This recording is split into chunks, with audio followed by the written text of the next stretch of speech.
Chapter 10 verse 17. 10வது அதிகாரம் 17வது வசனம்.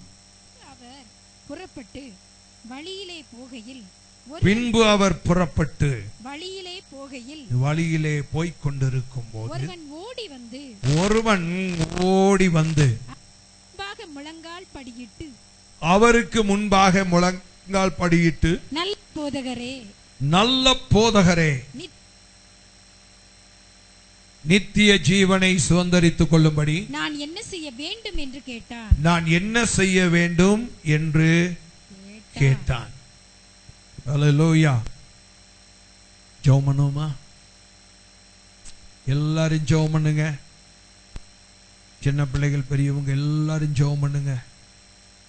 பேசும் ஆண்டவரே அப்படின்னு சொன்னீங்கன்னா கர்த்தர் நம்மோடு கூட பேசுவார். Glory to Jesus. Hallelujah. எல்லாரும் கர்த்தர் பேசினாதான் உங்களுக்கு ஆசீர்வாதம். பிதாவின் ஆவியானவர் பேசினாதான் உங்களுக்கு ஆசீர்வாதம்.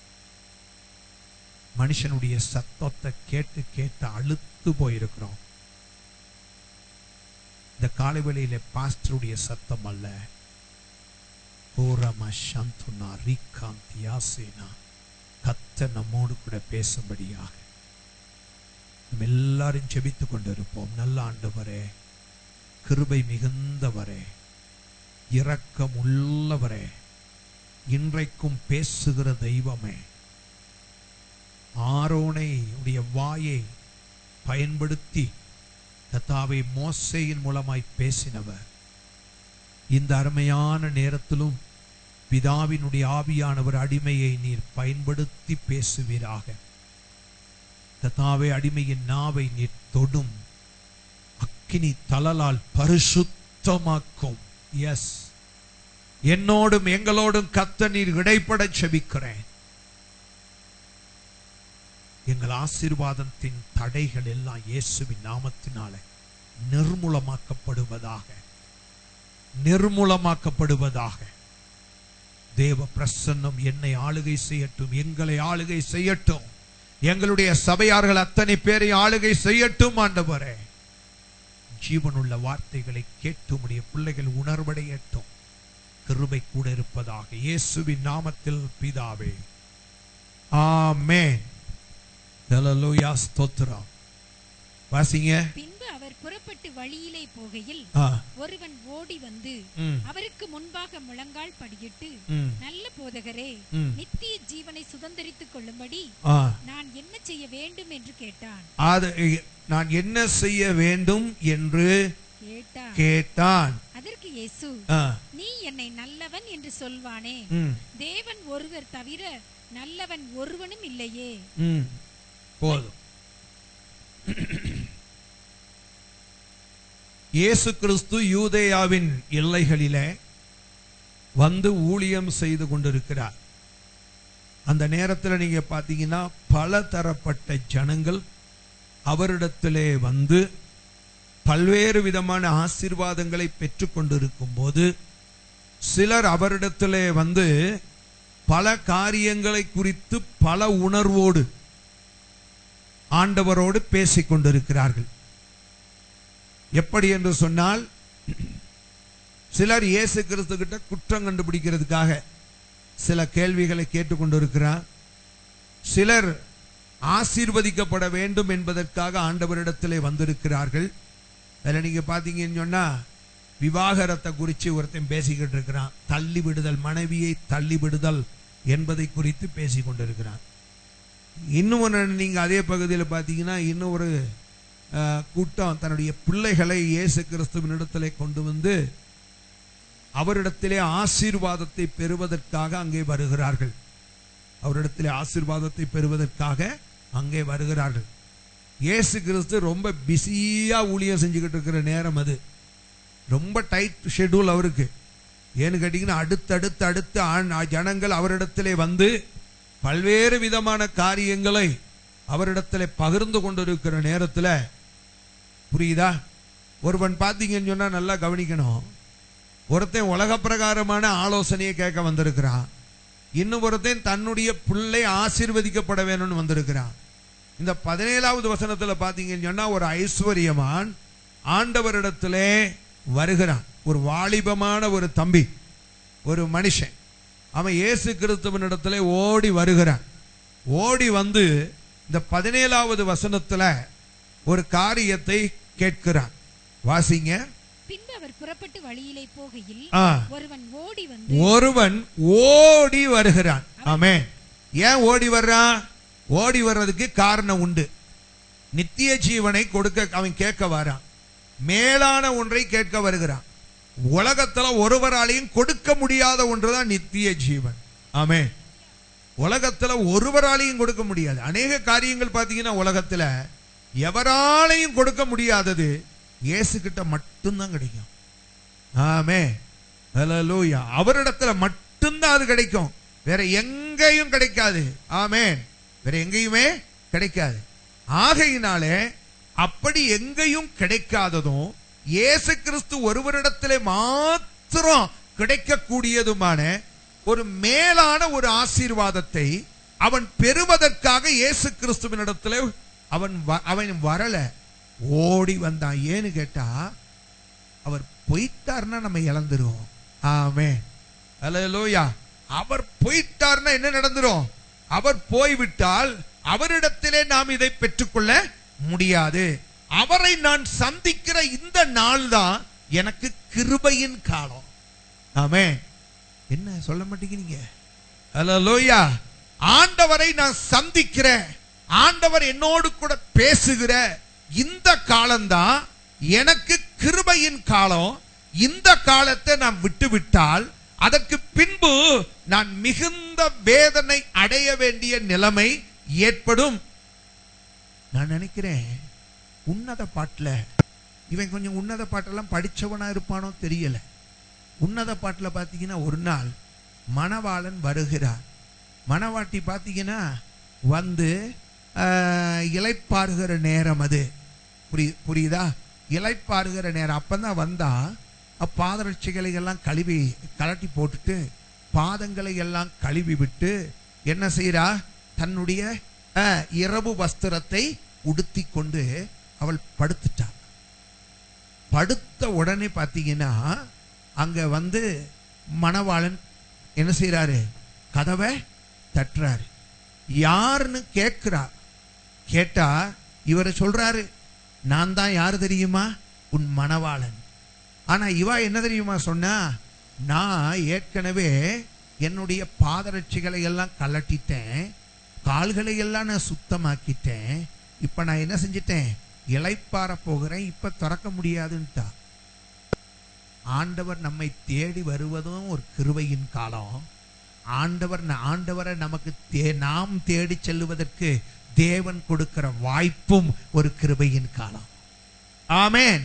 இந்த ரெண்டு சூழ்நிலைகளையும் நம்ம சரியா பயன்படுத்திக்கணும். இவ கதவையே என்ன செய்யல? திறக்கல. இவ கதவையே திறக்கல. கடைசியில பாத்தீங்கன்னா அவர் புறப்பட்டு போயிட்டாரு. போனவர் சும்மா போகல, கையில இருந்த வெள்ளை போலத்தை என்ன செஞ்சிட்டாரு? ஜன்னல் அந்த கதவு துவாரத்தின் வெளியே சொல்லுங்க அங்க தடவி விட்டு போயிட்டாரு. கொஞ்ச நேரத்துல பாத்தீங்கன்னா அந்த அறை முழுவதும் அருமையான மனம் வீசுது. இப்பதான் அவன் நினைக்கிறா, அவர் கையின் துவாரத்தின் வழியா கை வச்ச இடமே இந்த வாசனை என்றால் அவர் என்ன அருமையானவர் என்று சொல்லி அதற்கு பின்பு தன் வஸ்திரத்தை மாட்டிக்கொண்டு கால் அழுக்கானாலும் பரவாயில்லன்னு செருப்படுத்து திரும்ப போட்டிக்கொண்டு அவள் ஓடி போகிறாள். ஓடினாள், ஓடிக்கொண்டே இருந்தாள். கடைசியில பாத்தீங்கன்னா இவ யார தேடி போனாலோ அவரை கண்டுபிடிக்க முடியல. ஆமென். யாருடைய கையில் அகப்பட்டா? நகரத்தின் காவலர்கள் கையில் அகப்பட்டு, நகரத்தின் காவலர்கள் கையில் அகப்பட்டு அவன் நினைச்சிட்டான் இது ஒரு திருடின்னு நினைச்சானோ என்னன்னு தெரியல. அவளை பிடிச்சு அடிச்சு அவளை என்ன செஞ்சிட்டான்?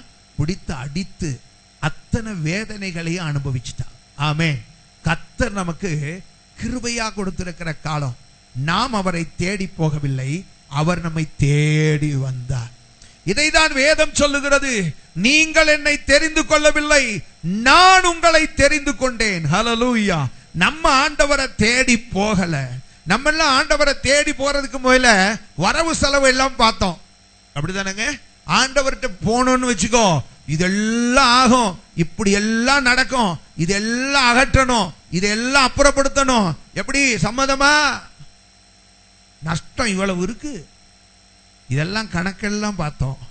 ஆனா இயேசு கிறிஸ்து இந்த உலகத்துக்கு வந்த நேரம், என் உயிர் போயிருமே, நான் ரத்தத்தை சிந்தனுமே, வேதனை படணுமே, அதை எதையுமே நினைக்காம உண்மையா குருட்டு அன்புங்க. யார் மேல? யார் மேல? நம்ம மேல. ஹல்லேலூயா, ஸ்தோத்திரம். பிளைண்ட் லவ்னு சொல்லுவாங்கல்ல, குருட்டு அன்பு ஆண்டவர் நம்ம மேல வைத்தது. அவருக்கு தெரியும் பூலோகத்துக்கு போனா என்ன நடக்கும், நான் மரிக்க வேண்டியதாகும், என் ஜீவனை கொடுக்க வேண்டியதாகும், நான் ரத்தத்தை சிந்த வேண்டியதாகும், எல்லாம் அவருக்கு தெரியும். ஆனாலும் நாம் அவரை தெரிந்து கொள்வதற்கு முன்பே அவர் நம்மை தெரிந்து கொண்டார். நாம் ஏன் அவரை தெரிந்து கொண்டோம் தெரியுமா? அவர் நம்மை தெரிந்து கொண்டதினாலதான் நாம் அவரை தெரிந்து கொண்டோம். தெரிந்து கொண்ட அவரை ஏற்றுக்கொண்டோம். தெரிந்து கொண்டோன்னு கூட சொல்ல மாட்டேன், தெரிந்து கொண்ட நம்மை, அவர் நம்மை தெரிந்து கொண்டார். நம்மை தெரிந்து கொண்ட அவரை நாம் ஏற்றுக்கொண்டோம். ஆமென். ஹல்லேலூயா. அப்ப இந்த சம்பவம் நான் நினைக்கிறேன் இவனுக்கு தெரிஞ்சிருக்கும். அதனாலதான் அவன் என்னன்னு கேட்டீங்கன்னா, வந்திருக்கிறாரு, நம்ம ஊருக்கே வந்திருக்கிறார். எந்த ஊருக்கு? யூதேயாவின் கரையோரங்களில இருக்கிற ஏன் ஊருக்கே அவர் வந்திருக்கிறார். ஏன் ஊருக்கே அவர் வந்திருக்கிறாரு இந்த நேரத்துல போய். ஏன்னா இந்த ஊர்ல இவ்வளோ நாட்கள் எத்தனையோ பேர் இருக்கிறான், ஒருத்தராலையும் எனக்கு நித்திய ஜீவனை கொடுக்கவே ஒருத்தனாலையும் முடியாது, வந்திருக்கிற இவரால தான் முடியும்னு சொல்லி அவரை ஓடி போனான். இங்க சொல்லப்பட்டிருக்கிறது ஓடினான் என்பதில் பல காரியங்களை சொல்லலாம். ஓடினான் என்று சொல்லுவது எதை குறிக்கிறது என்று சொன்னால், அவர் திரும்பி போறதுக்கு முத இந்த கிருபையின் காலத்தை நாம் பயன்படுத்தி கொள்ள வேண்டும். ஆமே. கிருபையின் காலத்தை பயன்படுத்திக்கிறவன் தான் சொல்லுங்க ஞானம் உள்ளவன். ஹல்லேலூயா. ஆகையினால அவன் என்ன செஞ்சான்னு கேட்டீங்கன்னா, ஆண்டவரிடத்திலே நடந்து போகல, மெதுவா போகல, நாளைக்கு போகலாம் என்று அவன் நினைக்கவில்லை, பிளான் போடவில்லை. கேள்விப்பட்டானோ இல்லையோ, என்ன செஞ்சான்? ஒரே ஓட்டமா ஓடி விட்டான். இது எதை குறிக்கிறது? கிருபையின் காலத்திலேயே நான் அவரை பற்றி கொள்ள வேண்டும். இரண்டாவது, ஒருவராலையும் கொடுக்க முடியாத ஒன்று அவரால தான் எனக்கு கிடைக்கும். ஆமென். ஆகையினாலே அவர் கடந்து போகும் முன்பு நான் அவரிடத்திலே அதை பெற்றுக்கொள்ள வேண்டும். மூன்றாவது, அவன் எதை கேட்டான்? நித்திய ஜீவனை கேட்டான். மூன்றாவது, மேலான ஒன்றாகிய அதன் மேல் அவனுக்கு இருந்த தாகம். ஆமென். நல்லா கவனிக்கணும். எல்லா மான்களும் நீரோடையை வாஞ்சித்து ஓடாது. புரியுதா? எல்லா மான்களும் நீரோடையை வாஞ்சித்து ஓடாது. மான்கள் பாத்தீங்கன்னா நல்லா சாப்பிடும். பார்த்திருக்கீங்களா மான்களை? நல்லா சாப்பிடும். சாப்பிட்ட மான்கள் பாத்தீங்கன்னா நல்லா கொழு கொழு கொழு கொழு கொழுன்னு இருக்கும் இல்லையா? அப்ப அந்த மான்கள் என்னன்னு கேட்டீங்கன்னா, நல்லா சாப்பிட்ட உடனே அதற்கு என்ன உண்டாகும் தெரியுமா? ஒரு தாகம் உண்டாகும். சாப்பிட்ட மான்களுக்கு என்ன உண்டாகும்? தாகம் உண்டாகும். அந்த தாகம் உண்டாகும் போது மான்கள் எங்க ஓடுமா? இதத்தான் சங்கீதம் 42 தாவீது சொல்கிறார். மானானது நீரோடையை வாஞ்சித்து, சொல்லுங்க, வாஞ்சித்து ஓடுகிறது போல அல்ல, கதறுவது போல. ஹல்லேலூயா. ஏன்னு கேட்டா, அதற்கு தாகம் வந்து விட்டால் அதனால் தாக்கு பிடிக்கவே முடியாது. அது ஒரு நாளும் போஸ்ட்போன் பண்ணாது. நாளைக்கு போய் தண்ணி குடிப்போனது நினைக்கவே செய்யாது. நாளைக்கு போய் தண்ணி குடிப்போனது என்ன செய்யாது? சொல்லுங்க, அது நினைக்கவே செய்யாது. அது என்ன செய்யும் கேட்டீங்கன்னா, எங்க நீரோட இருக்கோ அந்த இடத்தை நோக்கி அது என்ன செய்யுமா? சொல்லுங்க, ஓடி போகும். காரணம் என்னன்னு கேட்டா, ஓடுகிற அந்த மானை குறித்து நாம் அறிந்து கொள்ள வேண்டிய காரியம் அதனுடைய தாகம். அதனுடைய தாகம். இன்றைக்கு தாவீது சொல்லும் போது சொல்லுகிறார், மானோனது நீரோடையை வாஞ்சித்து கதறுவது போல தேவனே என் ஆத்துமா எனக்கும் அதே ஆவியை தாரும். என்ன ஆவி எனக்கு வேணும்? 5 அறிவுள்ள அந்த மானுக்கு கூட இருக்கிற தாகம், ஜீவ நீரூட்டாகிய இயேசு கிறிஸ்துவை தேடணுங்கிற அந்த தாகம் எனக்கு இல்லையே ஆண்டவரே. தாவீதுக்கு இருந்த ஆதங்கம் எல்லாம் இதுதான். ஆண்டவரே, மான் கூட நீரூற்ற என்ன செய்கிறது? அது அந்த அளவுக்கு தாகத்தோடு அது ஓடி சொல்லுகிறது. அந்த நேரத்தில் பாத்தீங்கன்னு சொன்னா, மான்கள் இவ்விதமாக நீரோடையை நோக்கி தாகத்தோடு ஓடிக்கொண்டிருக்கும் போது சில வேளைகள்ல சொல்லுங்க, காட்டு மிருகங்களின் கெச்சிப்பு, சத்தம், ஊளை எல்லாம் உண்டாகும். மான்களுக்கு நிறைய எதிரிகள் உண்டு, தெரியுமா உங்களுக்கு? மான் யாரையுமே எதிரியா நினைக்காது. அதை யாரை பார்த்தாலும் பயந்துகிட்டு ஓடும், புரியுதானா? மானை எதிரியாக நினைக்கிறவர்கள் நிறைய பேர் உண்டு. மானை அழிக்கணும்னு நினைக்கிறவங்க நிறைய பேர் இருக்கிறாங்க, புரியுதா? ஆனா இந்த மான் எப்படின்னு கேட்டீங்கன்னா, தனக்கு தாகம் உண்டாகி நீரோடையை நோக்கி ஓடிக்கொண்டிருக்கும் போது ஓனாய் ஊழ விட்டாலும் அது கவலைப்படாது, சிங்கம் கர்ச்சித்தாலும் அது கவலைப்படாது, ரூட்டை மாத்தி ஓடினாலும் நல்லா கவனிக்கணும், நீரோடைய நோக்கி தான் ஓடும். ஆமே, அது ரூட்டை வேணா மாத்தும். இந்த இடத்துல சிங்கம் கர்ச்சிக்கிறதே என்று சொல்லி அது ரூட்டை வேணா மாத்தி ஓடுமே ஒழிய அது தன்னுடைய பாதையை மாற்றலாம், ஆனால் அதனுடைய தரிசனம் மாறாது. அந்த அந்த நீரோடையை நோக்கி, அந்த நீர் ஊற்றை நோக்கி அது ஓடுவதற்கு ஒருபோது என்ன செய்யாது? சொல்லுங்க. இவ்வளவு நம்மளா இருந்தா என்ன தெரியுமா நினைப்போம்? இவ்வளவு பிரச்சனைகள் இருக்கிற நேரம் அப்படி போய் தண்ணியை குடிக்கணுமா? அப்படி போய் சாகணுமா? புரியுதா? அப்படி போய் சாகணுமா? ஏன் நம்ம இன்னைக்கு ஒரு நாளைக்கு தாகத்தை கொஞ்சம் கண்ட்ரோல் பண்ணிக்கிட்டா என்ன? நம்ம ஒரு நாளா கண்ட்ரோல் பண்றோம். இதுவரைக்கும் ஆவிக்குரிய வாழ்க்கையில தாகத்துல கண்ட்ரோலா தான் இருக்கும். 6 அறிவு ஓடுற ஓட்டம் இன்னைக்கு ஆவிக்குரிய வாழ்க்கையில நம்ம கிட்ட இருக்கா? நீங்க யோசிச்சு பாருங்க. 6 அறிவு மான் அது நீரோடையை, அதுக்கு என்னன்னு கேட்டீங்கன்னா, செத்தாலும் பரவாயில்ல, சிங்கம் கர்ச்சித்தாலும் பரவாயில்ல, எதிர்ப்புகள் பெருகினாலும் பரவாயில்ல, ஜீவ நீரூற்றாகிய இயேசு கிறிஸ்துவினுடைய காரியத்திலே, ஆவிக்குரிய காரியத்திலே மான்களுக்கு இருக்கிற தாகம் போல நமக்கும் தாகம் வேணும். ஆமே. நம்ம நினைச்சுக்கிட்டு இருக்கிறோம் தாகம் என்று சொன்னால் ஆவிக்குரிய காரியம் மாத்திரம் இல்ல. ஆவிக்குரிய காரியம் மாத்திரமல்ல, இந்த ஆவிக்குரிய காரியங்களிலே நீ தாகமாய் இருப்பதினால் கர்த்தர் உலக பிரகாரமான அநேக நன்மைகளை உன் வாழ்க்கையிலே கட்டளையிடுகிறவராயிருக்கிறார். ஆமென். நம்முடைய தாகத்தை வைத்துதான் ஆண்டவர் ஆசீர்வாதத்தை நிர்ணயிக்கிறார். நன்றாக கவனிக்கணும். நம்முடைய ஆன்மீக தாகம், ஆண்டவர் சொல்லும் போது நான் உன்னை ஆசீர்வதிப்பேன் என்று சொல்லவில்லை, நீ எல்லாவற்றிலும் வாழ்ந்து சுகமாய் இருக்க வேண்டும் என்று ஆண்டவர் சொல்லவில்லை. ஆண்டவர் சொன்ன வார்த்தை என்ன தெரியுமா? பிரியமானவனே, உன் ஆத்துமா எப்படி இருக்கிறதோ அதை பொறுத்து தான் உனக்கு ஆசீர்வாதம். ஆமே. உன் ஆத்தும தாகம், உன் ஆன்மீக வாஞ்சை, உன்னுடைய ஸ்பிரிச்சுவல் லைஃப், உன்னுடைய ஆவிக்குரிய வாழ்க்கையை பொறுத்து தான் நீ என்கிட்ட இருந்து ஆசீர்வாதத்தை பெற முடியும். ஹல்லேலூயா. ஆமென். அப்படியானா நம்முடைய ஆண்டவர் எதன் அடிப்படையிலே நம்முடைய ஆசீர்வாதத்தை கட்டி எழுப்புகிறார் தெரியுமா?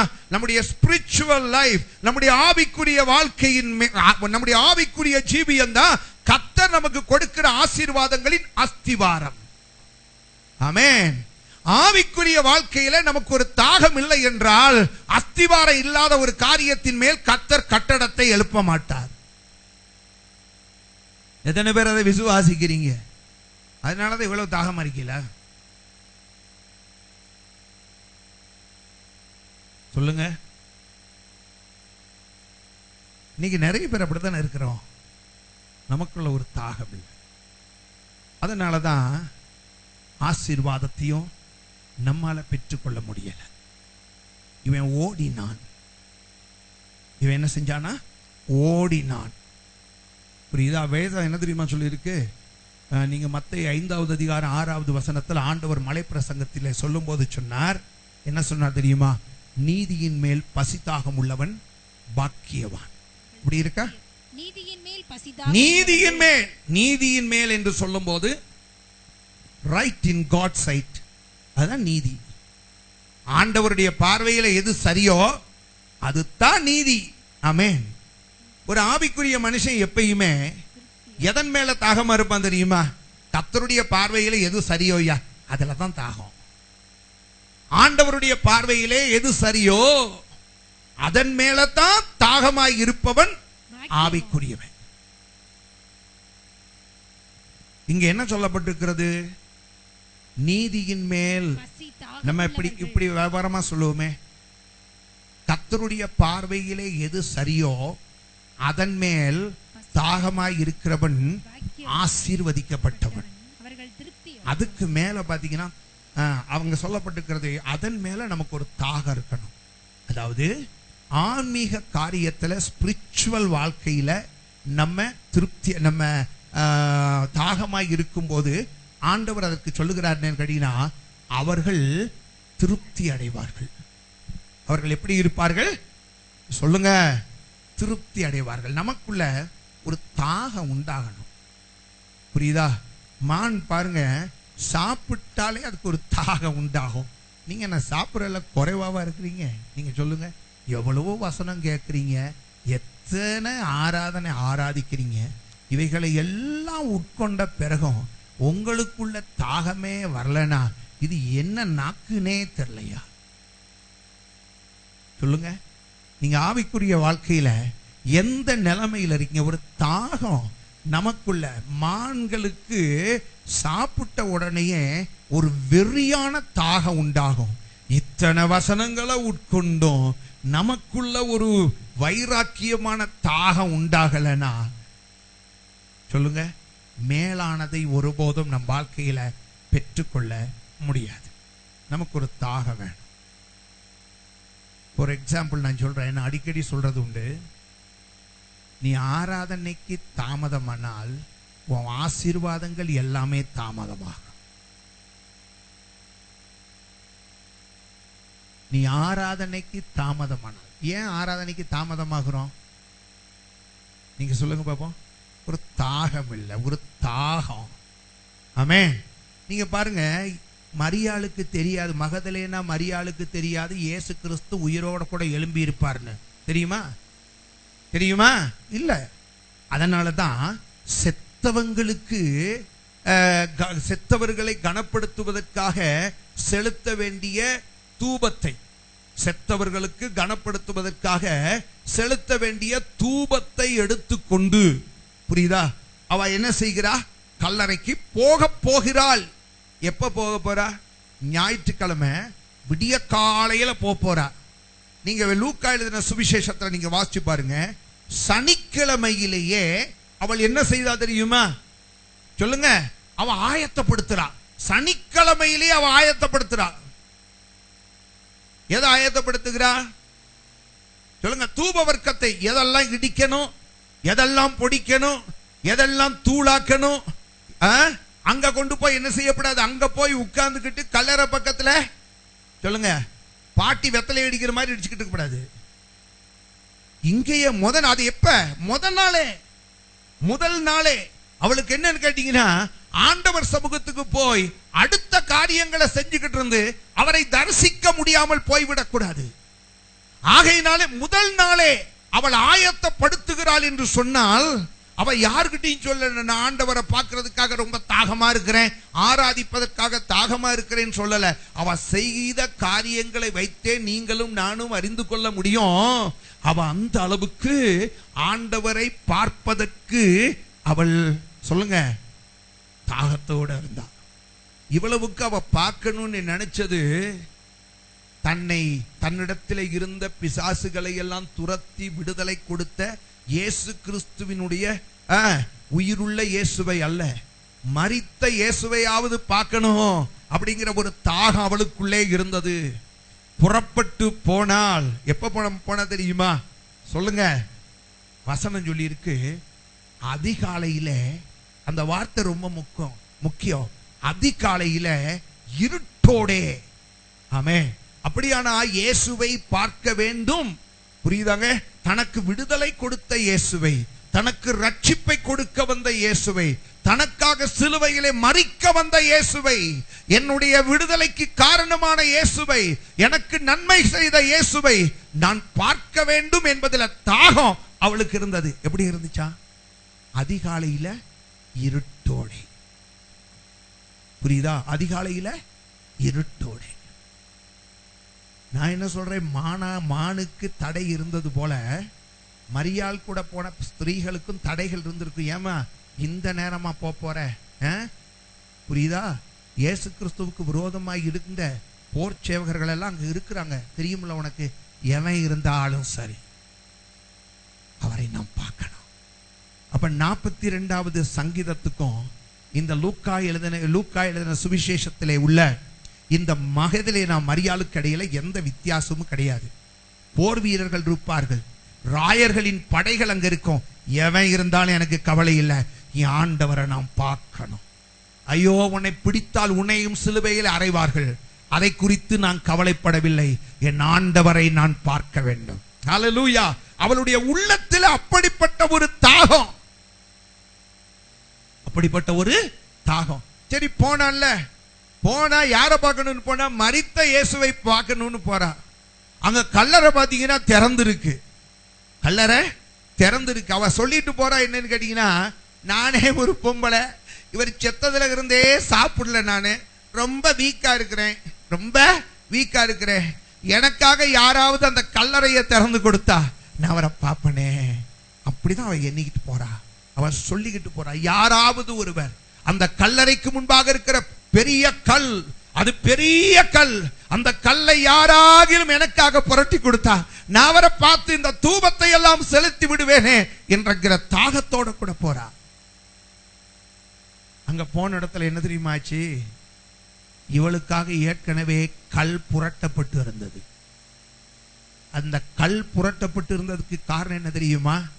இயேசுவின் மேல் இவள் கொண்டு வந்த தாகம். அல்லேலூயா!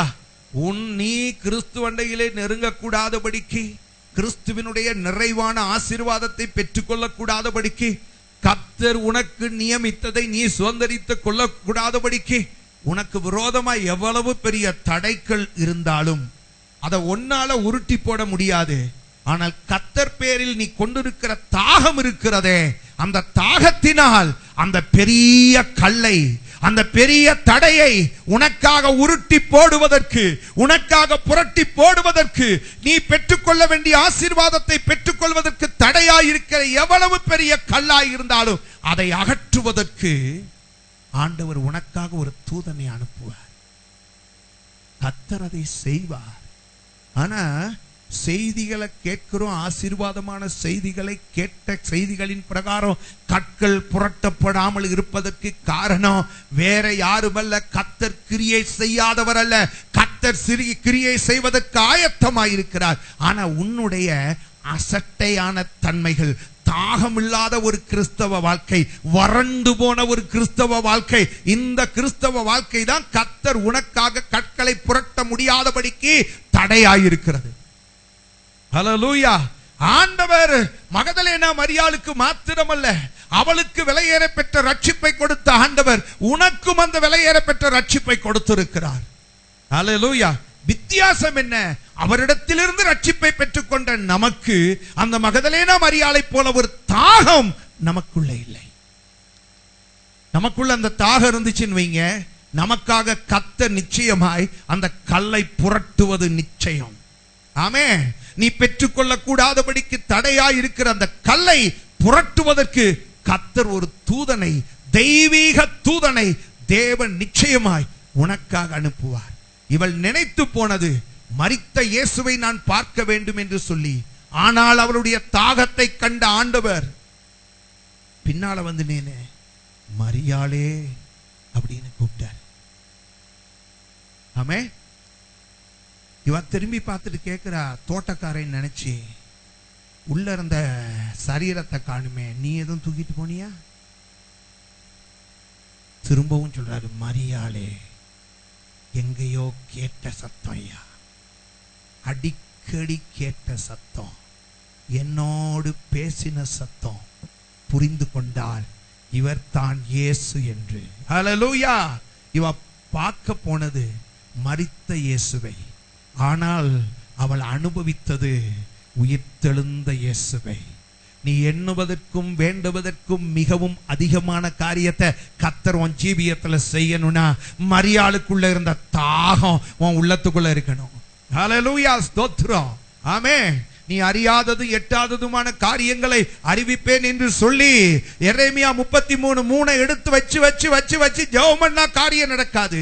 ஜெபிக்கிற உனக்குள்ளே, அந்த வசனத்தை வாக்குத்தத்தமாய் பற்றி கொண்டிருக்கிற உனக்குள்ளே ஒரு தாகம் உண்டாகணும். ஆமென். ஒரு தாகம். அவன் பாருங்க என்ன செய்தானா, ஓடி வருகிறான். காரணம், மேலான ஒன்றை தேடி வருகிற அவனுக்கு எந்த ஒரு மேலான ஒன்றை தேடி வருகிறானோ அதன் பேரில் அவன் கொண்டிருந்த தாகம். ஆமென். அப்படிதானங்க. மான் ஏன் ஓடுகிறது? கதறிக்கொண்டே. எத்தனையோ மிருகங்கள் கர்ச்சிக்கிறது, தன்னை கொலை செய்கிற மிருகங்கள் கூட கர்ச்சிக்கிறது. ஆனாலும் கவலைப்படாம அது என்ன செய்கிறது? நீரோடையை நோக்கி ஓடுதுன்னு சொன்னா அந்த தண்ணீரின் மேல் அது கொண்டிருக்கிற தாகம். ஆமென். மரியாள் ஏன் விடிய காலையிலேயே அவ புறப்பட்டு இருட்டோடே இயேசுவின் கல்லறைக்கு போகிறா? நமக்கு கல்லறைனால பயம். அப்படிதானுங்க. நமக்கு கல்லறைனாலே பயம். ஒரு சகோதரியோட பேசிக்கொண்டு இருக்கும் போது அந்த சகோதரி சொன்னாங்க, சாகிறத பத்தி கூட எனக்கு கவலை இல்லை, டைகர்கள்ல கொண்டு போய் தனியா போட்டு வந்துருவாங்க பாருங்க, அப்பா எனக்கு அதுதான் பயம். எனக்கு சாகிறத பத்தி கூட கவலை இல்லை. நான் செத்தா எங்க போயிருவேன்? பரலோகம் போயிருவேன். நான் அத்தனை செத்த உடம்புகளுக்கு இடையில என்னை தனியா போட்டு வந்துருவாங்க பாருங்க, அதை நினைச்சாதான் எனக்கு சாவு நினைச்சாலே பயமா இருக்குண்ணா. ஆனா மரியாள், நான் உண்மையா நீங்க நல்லா யோசிச்சு பாருங்க. நீங்க விடிய காலையிலேயே ஒரு 5 மணிக்கெல்லாம் இருட்டோட எழுந்து 2 பெண்கள் இல்லாட்டி 3 பெண்கள் கல்லறையை நோக்கி நீங்க போறேங்கிறீங்க, என்ன செய்வாங்க? சரிம்மா போயிட்டு வா அப்படின்னு டார்ச் லைட்டை கொடுப்பாங்களா? இந்த நேரமா போற உனக்கு அறிவு இருக்கா? அறிவு இருக்கா? அதுவும் டைகர்கள் கல்ல பாத்தீங்கன்னா எந்த ராயனுடைய போர் சேவகர்கள் அங்க இல்ல. இயேசு கிறிஸ்துவை அடக்கம் பண்ண இடத்துல ஏகப்பட்ட போர் சேவகர்கள் அங்க இருந்தாங்க. அப்படியானா உங்களை தடை பண்றவங்க அவங்கள தடை பண்ணியிருப்பாங்களா இல்லையா? போகாத இந்த நேரம், இந்த பூரண தாகம் அவளால யாராலையும் தடுக்கவே முடியல. நமக்குள்ள ஒரு தாகம் அப்படி இருக்கணும், வெறி உள்ள ஒரு தாகம். கிறிஸ்துவின் பேரில், கிறிஸ்துவின் வசனத்தின் பேரில், கிறிஸ்துவின் பரிசுத்தத்தின் பேரில் நமக்கு அப்படிப்பட்ட ஒரு தாகம் இருக்கணும். நீங்க வேதத்துல வாசிச்சு பாருங்களேன். கண்மலையை பார்த்து மோசேயை ஆண்டவர் சொன்னாரு, மோசையை பார்த்து கண்மலையை பார்த்து நீ என்ன செய்ய பேசினாரு. அவன் என்ன பண்ணா? அவன் என்ன பண்ணா? அவன் என்ன பண்ணா? அட சொல்லுங்க. அடிச்சான்ல, அடிச்சான்ல, அடிச்சதுனால என்னாச்சு? தண்ணி வந்துச்சா? தண்ணி வந்துச்சா? அட கொலக்கட்ட வாய்களா, வாயை திறந்து சொல்லுங்க. தண்ணி வந்துச்சா? தண்ணி வந்துச்சா? வந்திருக்கலாமா? வந்தது நியாயமா? தண்ணீர் வந்தது நியாயமா? நம்ம சொல்லுவோம் வரக்கூடாது. ஏன்னு கேட்டா ஆண்டவர் சொன்னார் பேசும்படிக்கு, அவனோ அடித்தான். ஆகையினாலே கீழ்ப்படிதல் இல்லாத மீறுதலை உடைய அவன் கண்மலையை அடிச்சதுனால தண்ணீர் வந்திருக்க கூடாதுன்னு. ஆனா கண்மலையிலிருந்து தண்ணீர் வந்துச்சு. காரணம் என்ன தெரியுமா? மோசையினுடைய பரிசுத்தத்தினாலே அல்ல, ஜனங்களுடைய தாகத்தினாலே. உடைக்கப்பட முடியாத கண்மலைகள் கூட தேவ பிள்ளைகளுக்காக உடைக்கப்படும். ஆமென், அல்லேலூயா. உடைக்கப்பட முடியாத கண்மலைகள் கூட தேவனுடைய பிள்ளைகளுக்கு உடைக்கப்படும். எப்பொழுது என்று சொன்னால் அவர்கள் உள்ளத்திலே ஒரு தாகம் இருக்கும் போது. ஆமென். உடைக்கப்பட முடியாத கண்மலைகள். நீங்க பாருங்களேன், கடினமான சூழ்நிலைகள். ஒரு பலவீனமான ஒரு ஸ்திரீ போகிறாள், மகதலேனா மரியாள். எவ்வளவோ பெரிய கல் அங்கே வைக்கப்பட்டிருக்கிறது. எனக்காக நமக்காக அந்த கல்லை யார் புரட்டுவார்கள் என்று பேசிக்கொண்டே போகிறார்கள். ஆண்டவர் பார்த்தாரு, இவ்வளவு நேரத்தோட இவ்வளவு தாகத்தோட இவங்க வாராங்கன்னா இவங்க வர்றதுக்கு முதல்ல நான் கல்லை புரட்டி வச்சிருக்கணும்னு சொல்லி கர்த்தர் தூதர்களை அனுப்பி கல்லை புரட்டினார். ஹல்லேலூயா, ஆமென். மோசே செய்த தவறின் நிமித்தம் ஆண்டவர் தண்ணீரை கொடுக்காமல் ஜனங்களுக்கு தண்டனை கொடுக்க விரும்பவில்லை. ஆண்டவர் கீழ்ப்படியாதவன் ஒருவனை கொண்டும் கர்த்தர் அற்புதம் செய்தார். அதற்கு காரணம் என்ன தெரியுமா? அந்த ஜனங்களுடைய தாகம். தாகம் கண்மலையையும் பிளக்கும், கல்லறையின் கல்லையும் உருட்டும், அறியாததும் எட்டாததுமான காரியங்களை உங்களுக்கு அறிவிக்கும். உங்க அறிவு கெட்டாத காரியங்களை எல்லாம் அது நிறைவேற்றி தரும். இப்படிப்பட்ட மகத்துவமான காரியங்களை எல்லாம் கர்த்தர் இத்தனை வாக்குத்தத்தங்களை நமக்கு வைத்திருந்தோம் நம்ம அனுபவிக்க முடியாமல் போவதற்கு காரணம், உங்களுக்கு எந்த அளவுக்கு தாகம் இருக்கணுமோ, ஆன்மீக தாகம், ஆவிக்குரிய தாகம், வசனத்தின் மேல் தாகம், இவைகள் எல்லாம் இல்லாததினாலே. ஹல்லேலூயா. நீங்க இன்னைக்கு வாக்கு தத்துவமாகவே இருக்கே ஒழிய நம்முடைய வாழ்க்கையில அனுபவங்களா இன்னைக்கு மாற முடியல. வாக்கு தத்துவம் வாழ்க்கையில அனுபவங்களா மாறணுமா? வசனத்தின் மேல் நமக்கு ஒரு தாகம், தேவ சன்னிதானத்தின் மேல் நமக்கு ஒரு தாகம். இன்னைக்கு அந்த தாகம் இருக்கணும். தாகம் இல்லைன்னா பாருங்களேன், நல்லா கவனிங்க. பசி இல்லாதவனுக்கு நீங்க என்னத்தான் ஆகாரத்தை கொடுங்க. சிலருக்கு பசி இருக்காது, ஆனால் நேரத்துக்கு நேரம் கரெக்டாக என்ன செய்வாங்க, சாப்பாடை கொடுத்துக்கிட்டே இருப்பாங்க. பசியே இருக்காது. ஆனால் அப்படி சாப்பிட்றாங்க பாருங்க, அவங்களுக்கு பார்த்தீங்கன்னா விருப்பம் இல்லாமல் சாப்பிடுவான். அவன் உடம்புல பார்த்தீங்கன்னா அது ஒட்டவே செய்யாது. சாப்பிட்ற நேரம் பார்த்தீங்கன்னா கொமட்டி சாப்பிடுவான். பார்த்தீங்கன்னா அது உடம்புலயே ஒட்டாது. ஒரு நாளைக்கு 3 முறை இல்லை 4 முறை சாப்பிட்றாங்க. சாப்பிட்றது பார்த்தீங்கன்னா பயில்வான் மாதிரி இருக்கணும், ஆனால் உடம்புலயே ஒட்ட மாட்டேங்குது. காரணம் என்ன தெரியுமா? பசி இல்லாமையே சாப்பிட்றான். சிலருக்கு பார்த்தீங்கன்னு சொன்னா தண்ணியே தாகம் இருக்காது. இந்த தாகம் இல்லாட்டியும் பார்த்தீங்கன்னா சிலருக்கு சொல்லுங்க, தண்ணியை குடிக்க சொல்லுங்களேன். தாகம் இல்லாதவங்க கிட்ட தண்ணியை நீங்க குடிங்கன்னு சொல்லுங்களேன். தாகம் இல்லாதவன் தண்ணியை குடிக்கிறான்னு சொன்னா அவனுக்கு பார்த்தீங்கன்னா ஒரு மாதிரி கொமட்டிக்கிட்டு தான் வரும்.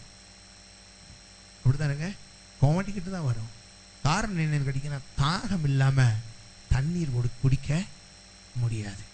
நான் உங்களுக்கு சொல்றேன், நீங்க இந்த பிளெயின்ஸ்ல எல்லாம் சில இடங்கள் இருக்கு, என்னதான் தண்ணியை ஊத்தினாலும் அந்த தண்ணி நீங்க எவ்வளவு ஊத்தினாலும் அந்த பூமி என்ன தெரியுமா செய்யும்? அப்படியே உறிஞ்சிக்கும். அடுத்த பக்கம் ஓடவே விடாது. ஏன்னா அந்த தண்ணி, அந்த நிலம் பார்த்தீங்கன்னா அவ்வளவு தாகத்தோட இருக்கு. நான் சொல்லுகிறேன், எவனுக்கும் உன் ஆசீர்வாதம் போகக்கூடாது அப்படின்னு சொன்னா, உனக்குரியதை நீயே பற்றி கொள்ளணும்னா செய்ய வேண்டிய ஒரே காரியம், நீ கர்த்தர் பேரில் தாகமா இருக்கணும், வசனத்தின் பேரில் தாகமா இருக்கணும், கர்த்தருடைய பரிசுத்தத்தின் பேரில் தாகமா இருக்கணும். ஆமே, நித்திய ஜீவன் பேரில் தாகமா இருக்கணும். எதுக்கு மேல தாகம் இருக்கோ இல்லையோ, ஆமே, நித்திய ஜீவன் பேரில் உனக்கு ஒரு தாகம் உண்டாயிருக்கணும். மேலானவைகள் எவைகளோ அவைகளின் பேரில் உனக்கு ஒரு தாகம் இருந்தால் கர்த்தர் புரட்ட முடியாததை உனக்காக புரட்டுவார், திறக்க முடியாததை கர்த்தர் உனக்காக திறப்பார். நீ அறியாதது எட்டாததுமான காரியங்களை உனக்கு செய்வார். நான் என்ன சொன்னேன்னு கேட்டீங்கன்னா, இந்த ஆவிக்குரிய தாகத்துக்கும் உலக பிரகாரமான ஆசீர்வாதங்களுக்கும் தொடர்பு இருக்கு. ஹல்லேலூயா. ஆவிக்குரிய காரியம் என்பது மறுமையில மட்டும் நமக்கு உதவி செய்யாது, பூலோகத்திலேயே உனக்கு புரட்டப்பட வேண்டிய கல்லை உனக்காக புரட்டும். ஆமே, அதுக்கு உனக்கு தேவை வசனத்தின் மேல், எல்லாவற்றின் மேலும் ஆவிக்குரிய ஜீவியத்துல நமக்கு ஒரு தாகம் இருக்கணும். ஆமே, எல்லாவற்றிலும் ஹல்லேலூயா ஆராதிப்பதுல ஒரு தாகம் இருக்கணும். ஆராதிப்பதுல என்ன இருக்கணுங்க? ஆமா, ஆராதனைக்கு புறப்பட்டு வருவதில் ஒரு தாகம் இருக்கணும். ஆமே, நேரத்தோடைய புறப்பட்டு. உண்மையை சொல்லுகிறேன், நாங்கள்லாம் ஆசீர்வதிக்கப்பட்டிருக்கிறோம். உண்மையை சொல்றேன், ஆசீர்வதிக்கப்பட்டிருக்கிறோம். அதுக்கு காரணம் என்னன்னு கேட்டீங்கன்னா, காலையில 9:30 மணி ஆராதனைக்கு என்னுடைய தாயார்லாம் பார்த்தீங்கன்னா 4 மைல் தூரம், 4 கிலோமீட்டர். 4 மைலுங்கிறது எத்தனை கிலோமீட்டர்னு தெரியல. டீச்சர் உங்களுக்கு தெரியுமா? தெரியாது. 6 கிலோமீட்டர். இந்த 6 கிலோமீட்டர் பார்த்தீங்கன்னா மேய்ப்பன் போல என் தாயார் முன்னால போக, பிள்ளைகள் நாங்கள் அத்தனை பேரும் பின்னாலேயே ஓடி ஓடி ஓடி ஓடி போவோம். ஒரு நாள் கூட நாங்கள் அங்கே போய், உண்மையே சொல்லுகிறேன், ஒரு நாள் கூட நாங்கள் அங்கே போய் பாஸ்டர் ஏன் நீங்கள் எங்களை லேட்டுன்னு சொல்லி ஒரு நாளும் கேட்டதும் இல்லை, கேட்டதே இல்லை. காரணம் என்னன்னு கேட்டிங்கன்னா, நாங்கள் எப்பயுமே அரை மணி நேரத்துக்கு முன்னாலேயே போய் சேர்ந்துருவோம். நடந்து போய் கிட்டத்தட்ட 1.5 மணி நேரம் நடப்போம். எத்தனை மணி நேரம் நடப்போம்? 1.5 மணி நேரம் நடப்போம். நடந்து போய் நாங்கள் கரெக்டாக ஒரு அரை மணி நேரத்துக்கு முன்னாலேயே அங்கே போய் உட்கார்ந்துருவோம்.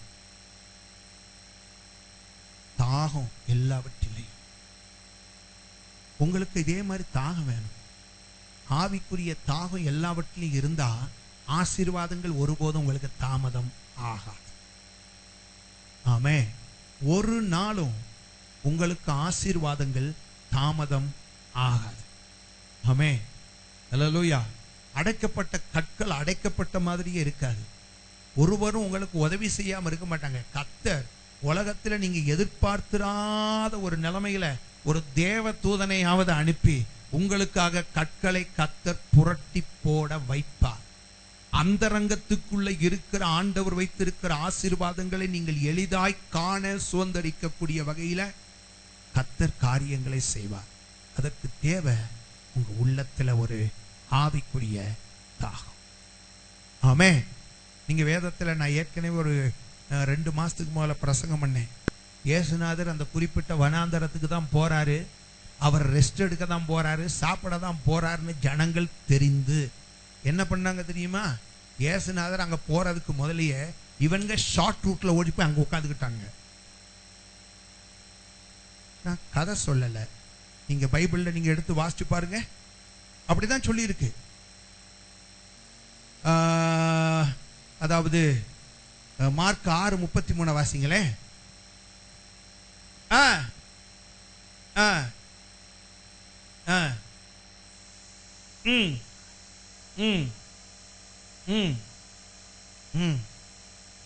அவர்களுக்கு முன்பே இயேசுவுக்கு முன்னாலே அட்வான்ஸா போய் சேர்ந்துட்டாங்களாம்.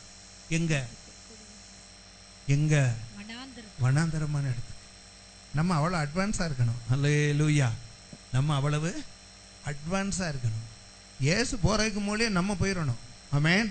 ஆராதனைக்கு இயேசு வர்றதுக்கு மூலையே நம்ம இருக்கணும். ஆமென். என்ன சொல்ல மாட்டேங்கிறீங்க? அல்லேலூயா. இயேசுநாதர் வர்றதுக்கு முதல்ல நம்ம வந்து இங்க உட்கார்ந்து இருக்கணும். அவர் பேச ஆரம்பிக்கிறதுக்கு முதல்ல நம்ம இங்க வந்து உட்கார்ந்து பேசுறதுக்காக காத்து இருக்கணும். அங்கேயும் பாருங்க அற்புதம் தானே. நான் என்ன சொல்றேன்னு கேட்டீங்கன்னா, இயேசுநாதர் அவங்க எல்லாம் 3 நாள் பிரசங்கம் கேட்டு நல்லா இருந்துட்டு, அவங்க இயேசுநாதர் அப்பம் கொடுக்கணும்னு எதிர்பார்க்கவே இல்லை. பிரசங்கத்தை கேட்டே ஒருத்தன் சொல்றான், அப்பா என்ன அருமையான போதனை, அற்புதமான போதனை, இதெல்லாம் பேசிட்டு புறப்பட்டு அவங்க போறதுக்கு ரெடி. இயேசு அவர்கள் மேல் மனதுருகினார். கர்த்தர் உங்க மேல மனதுருக்கம் வைக்கணுமா? சொல்லுங்க. அவர் இறங்கினாதையா நமக்கு ஆசீர்வாதம்.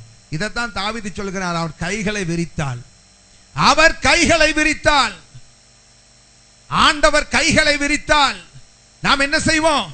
திருப்தியாவோம். ஆண்டவர் கைகளை விரிக்கணும்.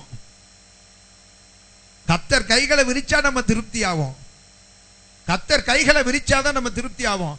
ஆண்டவர் நம்ம மேல இரக்கம் வச்சு கைகளை ஆண்டவர் விரிக்கணும்னு சொன்னா வசனத்தின் மேல் தாகத்தோடு கூட நம்ம என்ன செய்யணும்? ஓடணும். ஆமே. என்னைக்கு நமக்கு இந்த தாகம் எல்லாம் வருதோ அன்னைக்குதான் கர்த்தர் இத்தனை பாருங்க, ஒரே ஒரு தாகத்தை குறிச்சு தான் பேசுறேன். அதுல எத்தனை ஆசீர்வாதங்கள் பாத்தீங்களா? 1 2 3 4 இத குறிச்சே பேசி பிரசங்கத்தை முடிச்சிருவேன். நான் இப்ப கிட்டத்தட்ட அரை மணி நேரம் தாகத்தை குறித்தே பேசியிருக்கிறேன். அந்த தாகத்தினால் நமக்கு அத்தனை ஆசீர்வாதங்கள் உண்டு. இனியும் நாக்கெல்லாம் சொல்லுங்க, இந்த ரேடியேஷன் வச்ச நாக்கு மாதிரி இருக்கப்படாது தாகம் இல்லாம. புரியுதா? இப்பயாவது நமக்குள்ள ஒரு தாகம் உண்டாகட்டும். கர்த்தர் பேரில் தாகமாய் இருக்கிறவர்களுக்கு கர்த்தர் அத்தனை நன்மைகளை அவர் வைத்திருக்கிறார். ஓகே. இப்ப 2வதாக நீங்க வாசித்து பாருங்களேன். 10வது அதிகாரம் 17வது வசனம். அவருக்கு முன்பாக முழங்கால் படியிட்டு பின்பு அவர் புறப்பட்டு வழியிலே போதும். இரண்டாவது சொல்லப்பட்டிருக்கிறது, ஆண்டவருக்கு முன்பாக வந்து என்ன செஞ்சானா? அவன் பெரிய ஐஸ்வர்யவான்ங்க. நான் சொல்லல, இயேசுவே சொல்லுகிறார், அவன் ஒரு பெரிய ஐஸ்வர்யவான். He was a rich man. நல்ல வசதிகள் வாய்ப்புகள் உள்ள ஒரு பெரிய மனிதன். ஆனாலும் அவனுக்கு தெரியும், எனக்கு எவ்வளவுதான் ஐஸ்வர்யம் இருந்தாலும் நித்திய ஜீவனை என் ஐஸ்வர்யத்தால கொடுக்க முடியாது. நித்திய ஜீவனை என்னுடைய ஐஸ்வர்யத்தினால் என்ன செய்ய முடியாது? பெற்றுக்கொள்ளவே முடியாது. ஆகையினால் அவன் என்ன செய்தான் என்று சொன்னால், இயேசுவின் சமூகத்துக்கு வந்தபோது அந்த ஐஸ்வர்ய மயக்கம், அதை குறித்த எண்ணங்கள் எதுவும் அவனிடத்தில் இல்லை. எல்லாவற்றையும் அவன் அப்புறப்படுத்தி விட்டு இயேசுவின் சமூகத்தில் வந்து என்ன செஞ்சானா? முழங்கால் படியிட்டான். இது எதை காண்பிக்கிறது என்றால், அது அவனுடைய அற்புதமான தாழ்மையின் வாழ்க்கையை காண்பிக்கிறது. எதை காண்பிக்கிறது சொல்லுங்க? ஆமா, அவனுடைய தாழ்மையின் ஜீவியத்தை காண்பிக்கிறது. இன்னைக்கு நமக்கு தேவை என்ன தெரியுமா? நமக்கு இன்னைக்கு தேவை தாழ்மை. நமக்கு என்ன கிடையாது இன்னைக்கு? தேவையானது அதுதான். ஏன்னு கேட்டா, வேதத்துல நீங்க வாசிச்சு பாருங்க, யாக்கோபு நிருபக்காரன் சொல்லுகிறார், தாழ்மையுள்ளவனுக்கு அதிகமாய் கிருபையை கொடுக்கிறாராம். ஆமே, நல்லா கவனிக்கணும். ஸ்தோத்திரத்தினால கிருபை வரும், அப்படிதானங்க? வசனம் என்ன சொல்லி இருக்கு? அநேகருடைய ஸ்தோத்திரத்தினால கிருபை வரும். அது மாத்திரமல்ல, காலைதோறும் அவரை தேடும் போது அவர் தம்முடைய கிருபையை நமக்கு தருகிறார். காலைதோறும் நம்ம ஆண்டவரை தேடுகிறோம், காலைதோறும் அவருடைய கிருபை புதிதாக இருக்கிறது. அப்புறம் எப்பெல்லாம் கிருபை கிடைக்கும்? தாழ்மை உள்ளவனுக்கு தேவன், அது கிருபைன்னு சும்மா சொல்லல. நீங்க வாசிச்சு பாருங்க, யாக்கோபு நிருபம் 4வது அதிகாரம் 6வது வசனம். அவர் அதிகமான கிருபையை, அதிகமான கிருபை. அதிகாலையில எழுந்திருந்தா கிருபை கிடைக்கும். அதிகாலையில எழுந்திருந்தா கிருபை கிடைக்கும். நாமெல்லாம் அதிகமாய் ஸ்தோத்தரிக்கும் போது கிருபை கிடைக்கும், இல்லை என்று சொல்லவில்லை. கிருபைக்கும் அதிக கிருபைக்கும் வித்தியாசம் இருக்கு, அப்படிதானுங்க? கிருபைக்கும் அதிக கிருபைக்கும் வித்தியாசம் இருக்கு. இங்க யாக்கோபு நிருபக்காரர் என்ன சொல்லுகிறார்? தாழ்மையுள்ளவர்களுக்கோ கிருபை அளிக்கிறார். வாசிங்க, அவர் அதிகமான கிருபையை அளிக்கிறாரே. நல்லா புரியுதாங்க? யாருக்கு?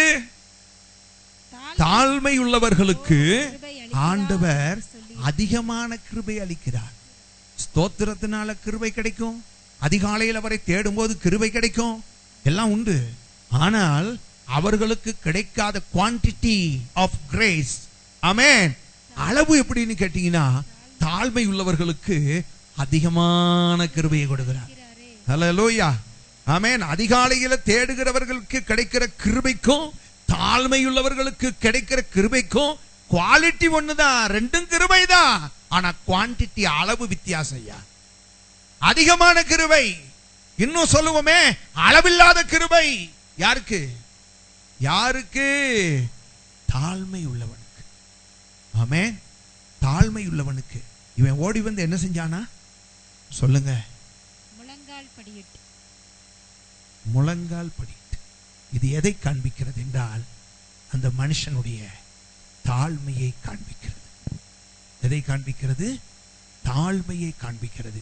தேவனுடைய பிள்ளைகளாக்கிய நாம், நமக்கு தேவை. ஆண்டவர் சொல்லும் போது சொன்னார், என் நாமம் தரிக்கப்பட்ட என் ஜனங்கள் தங்களை தாழ்த்தி. ஜெபிக்கிறவர்களுக்கு ஆண்டவர் சொன்ன முதலாவது தகுதி, அவர்கள் தங்களை தாழ்த்தி. அவர்கள் என்ன செய்யணுமா? அவர்கள்கிட்ட இருக்க வேண்டியது என்ன? தங்களை தாழ்த்துகிற ஒரு தன்மை. புரியுதா? நான் இந்த சம்பவத்தை குறித்து ஏற்கனவே ஒரு முறை சொல்லி இருக்கிறேன். ஒரு நாள் எலிசா எரிகோ பட்டணத்துக்கு போகிறார். எரிகோ பட்டணத்துக்கு போன போது அந்த ஊர்ல இருந்த ஜனங்கள் எல்லாரும் அவரிடத்துல வருகிறார்கள்.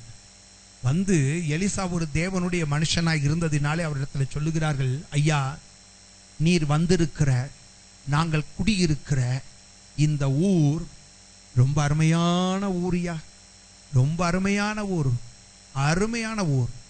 ஆனால் அதனுடைய தண்ணீரோ கெட்ட தண்ணீர் என்றார். ஊர் நல்லா இருந்து தண்ணீர் இல்லைன்னு என்ன செய்ய சொல்லுங்க? ஊர் நல்லா இருக்கு, புரியுதா? ஊர் ரொம்ப அருமையா இருக்கு. நான் இதை எங்கேயோ இருந்து சொல்லலைங்க. 2 ராஜாக்கள் 2வது அதிகாரம் 19-20 வசனங்களை நீங்க வாசிச்சு பாருங்களேன். 2 ராஜாக்கள் 2வது அதிகாரத்துல நீங்க வாசிக்கும் போது அவர் சொல்லுகிறார் என்னவென்று சொன்னால், இப்ப வாசிக்க வேணாம், சொல்லுகிறார், ஊர் அருமையான ஊரியா, ஐயா எலிசாவே, ஊர் அருமையான ஊரு, தண்ணீரோ கெட்டு போன தண்ணீர். புரியுதாங்க? தண்ணீர் எப்படிப்பட்ட தண்ணி? ஆமா, இங்க தண்ணீர் எல்லாம் இல்லாம கிடையாது, தண்ணீர் கெட்டு போன தண்ணி. புரியுதா? ஆகையினால் எங்களுடைய தேசம் நல்ல ஊரு இந்த பாழாய் போன தண்ணீரால பாழா போச்சு. எப்படி போச்சு? ஆமா, பாழா போச்சு. காரணம் என்னன்னு கேட்டீங்கன்னா, இந்த ஊர்ல தண்ணீர் ரொம்ப மோசம், கெட்ட தண்ணீர். அப்ப எலிசா என்ன தெரியுமா சொன்னாரு? நீங்க ஒண்ணு செய்யுங்க, இந்த தண்ணீர் கெட்டு போன இந்த தண்ணிய நான் இன்னைக்கு உங்களுக்கு சரி பண்றேன். நீங்க அதற்கு செய்ய வேண்டிய ஒண்ணு என்ன தெரியுமா? ஒரு புது தோண்டியை எடுக்க வேண்டும். a new vessel. புரியுதாங்க? புது தோண்டினா ஒரு புது பாத்திரம். புரியுதா?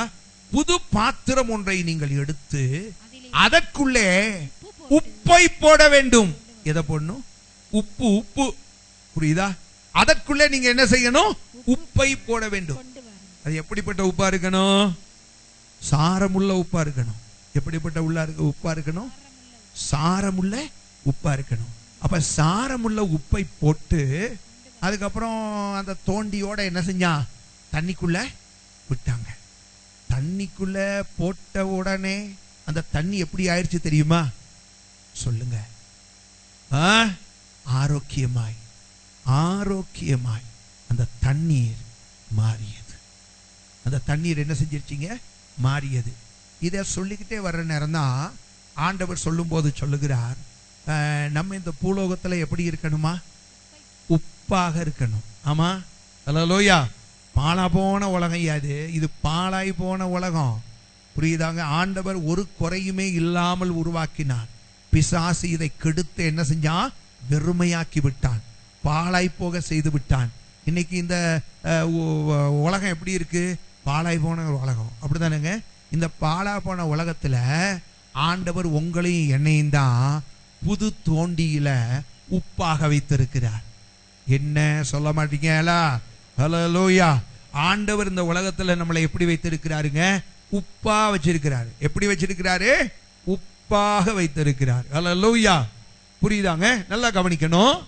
அந்த பாழாய் போன அந்த தேசத்துல உப்பை போட்டா அந்த தண்ணீர் ஆரோக்கியமாக மாறும். 2 நாளாகமம் 7:14 ஆண்டவர் சொல்லுகிறாரு, சேமம் இல்லாத தேசம் சேமமாய் மாறணும்னா தேவ பிள்ளைகளாகிய நமக்குள்ள தாழ்மை என்கிற உப்பு தேவை. நான் சொல்றது புரியலையா? அல்லேலூயா. எரிகோ பாழா போச்சியா? எரிகோ சேமத்தை இழந்து போய்விட்டது. எரிகோவிலே ஆசீர்வாதம் இல்லை. அருமையாய் இருந்த தேசம், யோசுவாவின் காலத்திலே எழுப்புதலாய் இருந்த தேசம் எரிகோ தேசம். ஆனால் இன்றைக்கு அந்த எரிகோ தேசம் பாழா போச்சு, பாழாய் போய்விட்டது. ஆண்டவர் சொன்னார், இந்த எரிகோ பட்டணத்தை எவனாவது ஒருத்தன் கட்டணும்னு எழும்புனா முதலாவது அவன் சாவான், அதுக்கப்புறம் அவன் பிள்ளை சாகும், அதுக்கப்புறம் அவனுடைய இன்னொரு பிள்ளை சாகும். ஆண்டவர் சாபம் போட்டாரு, பாழா போச்சு. ஆமென். சாபத்துக்கு உட்பட்ட அந்த எரிகோவை சொல்லுங்க, ஆரோக்கியம் உள்ளதா மாற்ற முடியுமா? அது ஆரோக்கியம் உள்ளதாய் மாற்றணும்னா அதுல ஒரு புது தோண்டியில உப்பை போட்டு அங்க இருக்கிற தண்ணிக்குள்ள கொட்டணும். ஆமே, சொல்றது புரியுதாங்க? அப்ப அது எப்படி மாறுமா? ஆரோக்கியம் உள்ளதாய் மாறும். ஆரோக்கியம் உள்ளதாய் மாறும். அதே போல தேவனுடைய பிள்ளைகளாய் இருக்கிற, ஆமே, நம்ம குடியிருக்கிற நம்முடைய தேசம் நீங்க ஆசீர்வாதமாவா இருக்கு? சொல்லுங்க. நான் உணர்த்தப்பட்டு இருக்கிறேன். எப்படின்னு கேட்டீங்கன்னா, நம்ம அநேக நேரத்தில் பாருங்க, மழை இல்லைன்னா வேதத்துல சொல்லி இருக்கு, நான் அதை மறுக்கல. விக்கிரகங்கள் பெருகிற நேரத்துல கர்த்தர் வானங்களை அடைத்திருக்கிறார், அடைச்சிருக்கிறாரு, அது என்ன இல்லைங்கள. ஆனா அவர்களையே மற்றவர்களையே நம்ம குற்றம் சொல்லிக்கிட்டு இருப்பதை காட்டிலும் ஆண்டவர் சொன்னார், என் நாமம் தரிக்கப்பட்ட என் ஜனம் தங்களை தாழ்த்தி ஜெபம் பண்ணி என் முகத்தை தேடி தங்கள் பொல்லாத வழிகளை விட்டு திரும்பினால் அப்பொழுது பரலோகத்தில் இருக்கிற நான் கேட்டு எதை ஜெபத்தை கேட்டு. அந்த ஜெபிக்கிறவன் எப்படிப்பட்டவனா இருக்கணும் சொல்லுங்க? உப்பாகிய தாழ்மை அவனுக்குள்ள இருக்கணும். உப்பாகிய தாழ்மை என்ன செய்யணுங்க? அவனுக்குள்ள இருக்கணும். ஆமென். புரியுதாங்க? ஐஸ்வர்யமும் பணம் அவன்கிட்ட இருந்தா போதாது, ஆசீர்வாதங்கள் அவனிடத்துல இருந்தால் போதாது. நான் உங்களை பார்த்து சொல்லுகிறேன், கர்த்தர் உங்களுக்கு என்ன ஆசீர்வாதம் கொடுத்தாலும் அதுக்காக நான் ரொம்ப சந்தோஷப்படுறேன். ஆனால் அந்த ஆசீர்வாதங்கள் ஒருபோதும் உங்களுக்குள்ள இருக்கிற தாழ்மையை கெடுத்து விடக்கூடாது. ஆமென். உங்க தாழ்மையின் நடையை கெடுத்து விடக்கூடாது. உங்க தாழ்மையின் பார்வையை கெடுத்து விடக்கூடாது. உங்க தாழ்மையின் வார்த்தைகளை கெடுத்து விடக்கூடாது. ஆமென். எதற்குமே கர்த்தரையே சார்ந்திருக்கிற அந்த நிலைமையை கெடுத்து விட்டு உங்கள் பலத்தினாலே பணத்தினாலே எதையும் சாதிக்கலாம் என்கிற எண்ணம் உங்களுக்குள்ள வரவே கூடாது. நீங்க எந்த அளவுக்கு கர்த்தரால உயர்த்தப்பட்டாலும் சொல்லுங்க, ஆண்டவரே நித்திய ஜீவன் என் ஐஸ்வர்யத்தினால் அல்ல, உம்மால் மாத்திரமே. ஹல்லேலூயா. என்னுடைய ஐஸ்வர்யத்தினால் அல்ல, என்னுடைய ஐஸ்வர்யத்தினால் நான் சம்பாதிக்க முடியாத நித்திய ஜீவனை உம்மால் மாத்திரமே கொடுக்க முடியும் என்று அவன் வந்து என்ன செஞ்சானா? ஆண்டவருக்கு முன்பாக முழங்கால் படியிட்டான். ஆமென். இன்னைக்கு நமக்குள்ள தேவை தாழ்மை. யாரெல்லாம் தங்களை உண்மையாய் தேவனுடைய பார்வையிலே மனுஷனுடைய பார்வையிலே அல்ல தங்களை தாழ்த்துகிறார்களோ அவர்கள் தான் இந்த தேசத்தின் உப்பு. அப்படிப்பட்ட ஜனங்களின் நிமித்தம் நிச்சயமாய் சேமம் உண்டாகும். ஆமென். தாழ்மை உள்ளவர்களினாலே நிச்சயமாய் தேசத்துக்கு சேமம் உண்டாகும். நம்முடைய தேசத்துல இருக்கிற நிலைமையை பார்த்தீங்கன்னா நம்முடைய தேசமெல்லாம் அழிக்கப்பட்டிருக்கணும். ஆனா இன்றைக்குமே நம்முடைய தேசத்தின் மேல் தேவனுடைய கிருபை இருப்பதற்கு காரணம் உப்பாய் இருக்கிற சில பரிசுத்தவான்கள். அல்லேலூயா. நீங்களும் நானும் கூட அப்படிப்பட்ட தாழ்மையின் உப்புகளாய் மாற கர்த்தர் நமக்கு கிருபை தருவாராக. அல்லேலூயா. கர்த்தர் கிருபை தருவாராக. ஆமென். மூன்றாவதாக 10வது அதிகாரம் 21, 22 இதோட முடிச்சிருவோம். இயேசு அவனை பார்த்து அவனிடத்தில் அன்பு கூர்ந்து, உன்னிடத்தில் ஒரு குறைவு உண்டு, நீ போய் உனக்கு உண்டானவைகளை எல்லாம் விற்று தரித்திரருக்கு கொடு. இங்க நீங்க பாத்தீங்கன்னு சொன்னா அவன் என்ன பண்றான்னு கேட்டீங்கன்னா 17வது வசனத்தையே திரும்ப வாசிங்க. பின்பு அவர் புறப்பட்டு வழியிலே போகையில் ஒருவன் ஓடி வந்து அவருக்கு முன்பாக முழங்கால் படியிட்டு, நல்ல போதகரே, நித்திய ஜீவனை சுதந்தரித்துக் கொள்ளும்படி நான் என்ன செய்ய வேண்டும் என்று கேட்டான். நல்ல போதகரே, கர்த்தரை ஆராதிக்கிறான். ஆனா ஆண்டவரை அறிஞ்சுக்கல, அதான் வருத்தம். ஆராதிக்கிறான். நல்லவரே எப்படிங்க சொல்லுங்க? எப்படி சொன்னா? நல்லவரே. ஹல்லேலூயா. நல்லவரே. இதுல என்னன்னு கேட்டீங்கன்னா நான் அதை யோசிச்சு பார்த்துக்கிட்டே இருந்தேன்.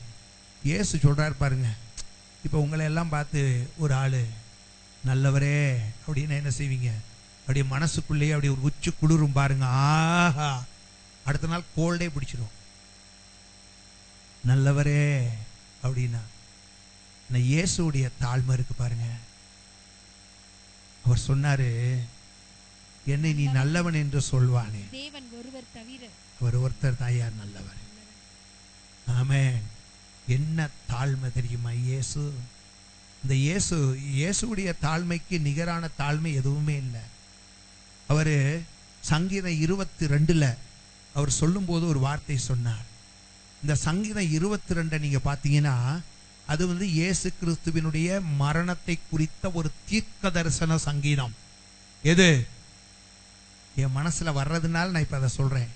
அந்த 22வது சங்கீதத்துல பாத்தீங்கன்னா இயேசு கிறிஸ்துவின் மரணத்தை குறித்து சொல்லப்பட்ட, ஆமா நீங்க சங்கீதங்களும் அதுக்கு இதுக்கு சம்பந்தம் இல்லைன்னு நினைச்சிடக்கூடாது. சங்கீதம் 22ல நீங்க வாசிச்சு பார்க்கும்போது இயேசுவின் மரணத்தை குறித்த ஒரு தீர்க்க தரிசன சங்கீதம் அது.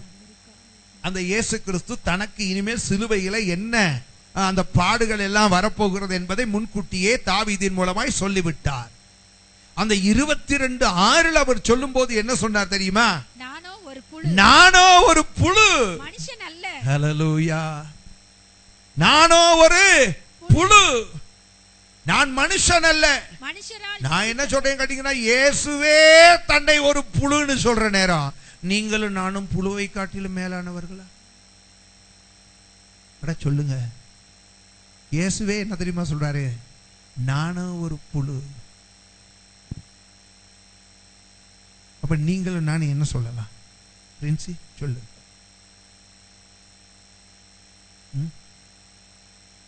என்ன சொல்லன்னு தெரியல,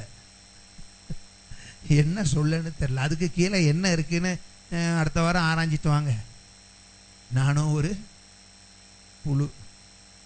நம்மளும் மனுஷன் மாதிரி ஆக்ட் விட்டுக்கிட்டு இருக்கோம். இயேசு ஒரே வார்த்தையில முடிச்சிட்டாரு, நானும் ஒரு புழு, மனுஷன் அல்ல.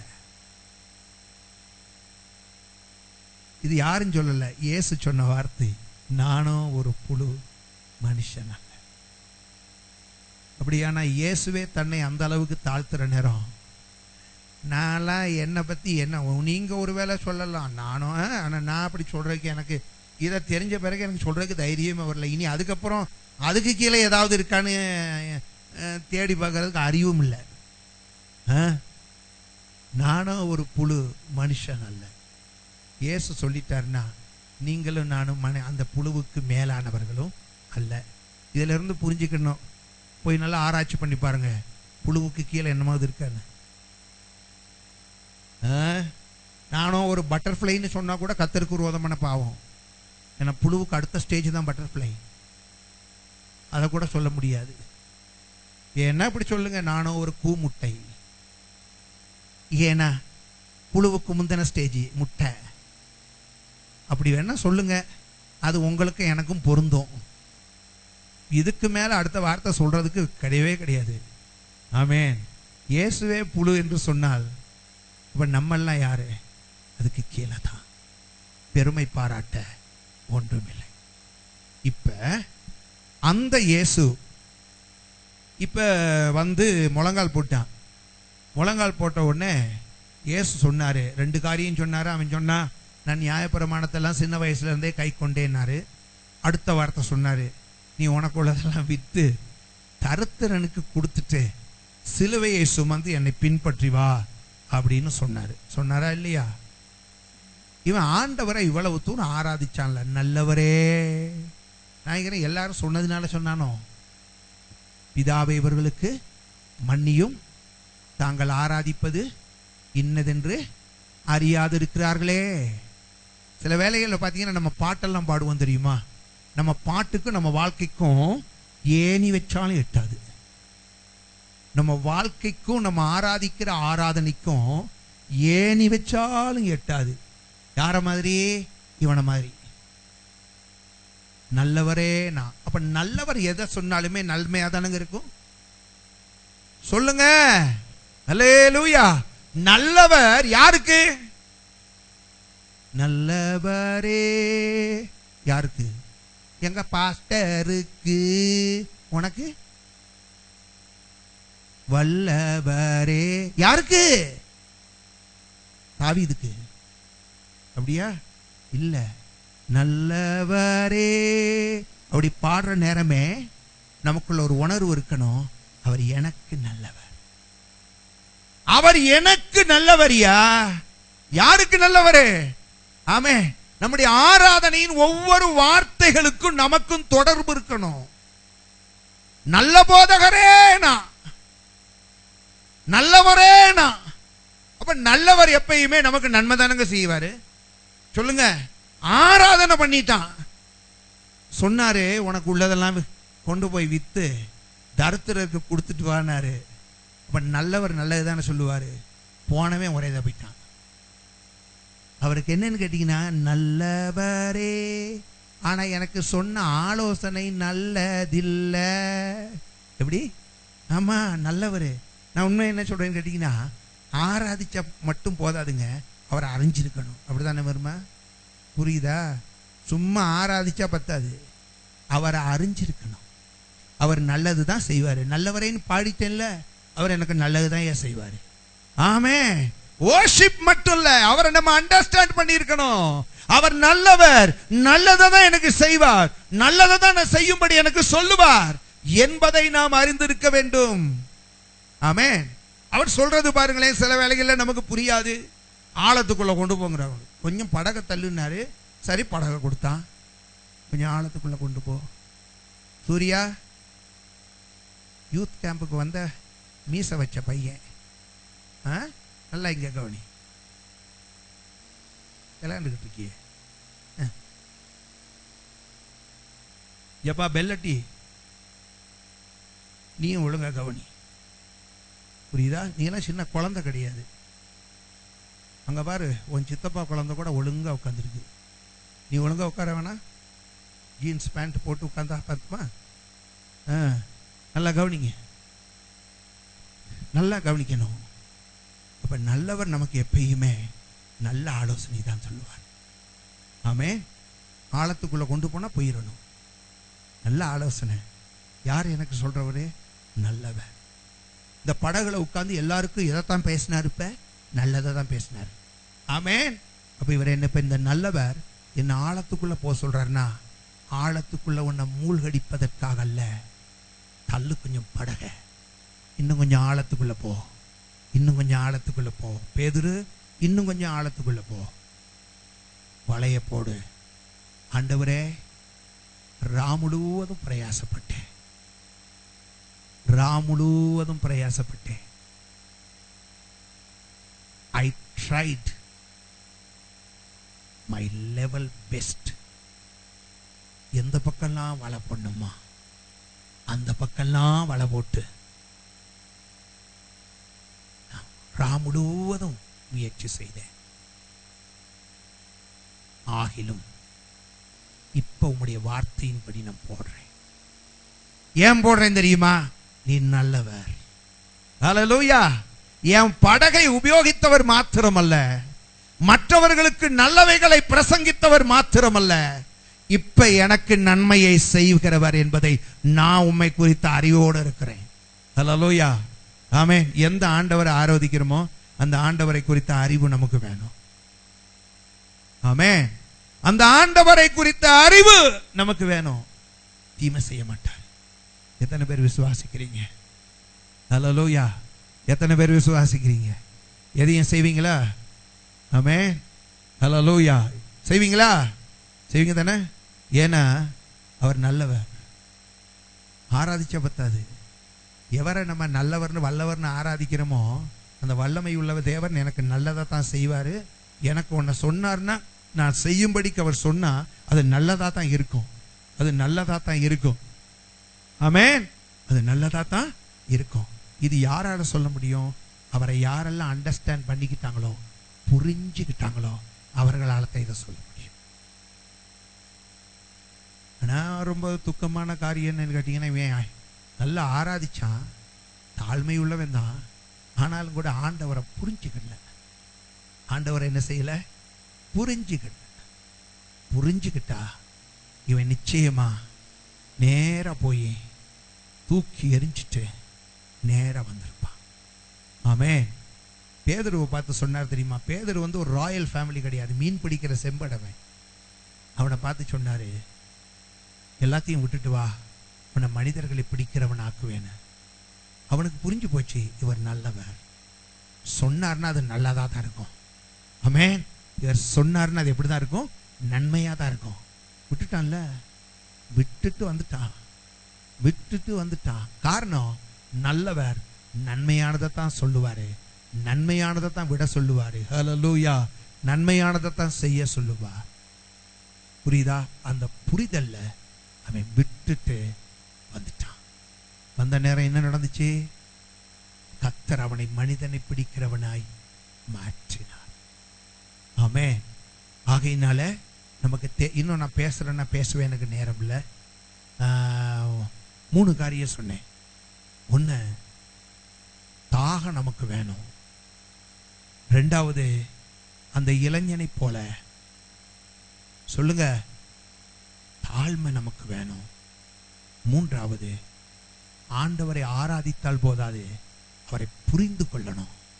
அவர் நல்லதை தான் செய்வாரு, நல்லதை தான் செய்வாரு, நன்மையானதை தான் செய்வாரு, நல்லதை தான் செய்வாரு. ஹல்லேலூயா. எத்தனை பேர் சொல்றீங்க அவர் நல்லதை தான் செய்வாரு? ஆமென். ஹல்லேலூயா. எல்லாரும் நம்ம ஜெபிக்கலாமா? ஹல்லேலூயா. ஸ்தோத்திரம். ஹல்லேலூயா. ஸ்தோத்திரம், ஸ்தோத்திரம், ஸ்தோத்திரம், ஸ்தோத்திரம், ஸ்தோத்திரம். எல்லாரும் ஜெபம் பண்ணுங்க பாப்போம். எல்லாரும் ஜெபம் பண்ணுங்க. ஹல்லேலூயா. ஸ்தோத்திரம், ஸ்தோத்திரம். இயேசுவே.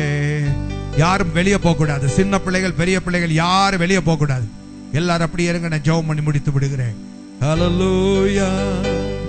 ஸ்தோத்திரம், ஸ்தோத்திரம், ஸ்தோத்திரம். எல்லாரும் சொல்லுங்க, ஆண்டவரே, கேட்ட வசனத்தின்படியே என்னுடைய தாகம் இல்லாதது தான் என்னுடைய ஆசீர்வாதத்துக்கு தடைகள். ஹல்லேலூயா. ஸ்தோத்திரம். எல்லாரும் எல்லாரும் ஹல்லேலூயா. ஸ்தோத்திரம். எல்லாரும் அப்பா மை துதிக்கிறோம். ஹல்லேலூயா. எல்லாரும் ஜெபம் பண்ணுங்க. ஒரு 2 நிமிஷம் ஜெபம் பண்ணுங்க. ஹல்லேலூயா. ஸ்தோத்திரம்.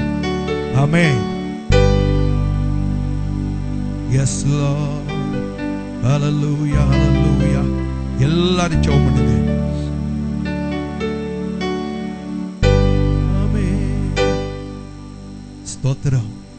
ஹல்லேலூயா. ஸ்தோத்திரம், ஸ்தோத்திரம். ஜீசஸ், நீர் சொன்னால் போதும் செய்வே, நீர் காட்டும் வழியில் நடப்பே, உம் பாதம் ஒன்றே பிடிப்பே, என் அன்பு இயேசுவே. நீர் சொன்னால் போதும் செய்வே, நீர் காட்டும் வழியில் நடப்பே, உம் பாதம் ஒன்றே பிடிப்பே, என் அன்பு இயேசுவே. ஆராதனை இயேசுவுக்கே. அவர் நல்லவர், அவர் நல்லவர், நல்லதையே சொல்பவர். ஹல்லேலூயா. ஆராதனை இயேசுவுக்கே. ஆராதனை இயேசுவுக்கே. நீ சொன்னால் போதும் செய்வே, நீர் காட்டும் வழியில் நடப்பே, உம் பாதம் ஒன்றை பிடிப்பே, என் அன்பு இயேசுவே. நீர் சொன்னால் போதும். S Lord. என் அன்பு இயேசுவே. பாதை எல்லாம் அந்தகாரம் சூழ்ந்து கொண்டாலும், பாதை காட்ட இயேசு உண்டு, பயமே இல்லை. பாதை எல்லாம் அந்தகாரம் சூழ்ந்து கொண்டாலும், பாதை காட்ட இயேசு உண்டு, பயமே இல்லை. பார்வோன் சேனை தொடர்ந்து வந்து சூழ்ந்து கொண்டாலும், பாதுகாக்க கர்த்தர் உண்டு, பயமே இல்லை. ஆராதனை இயேசுவுக்கே.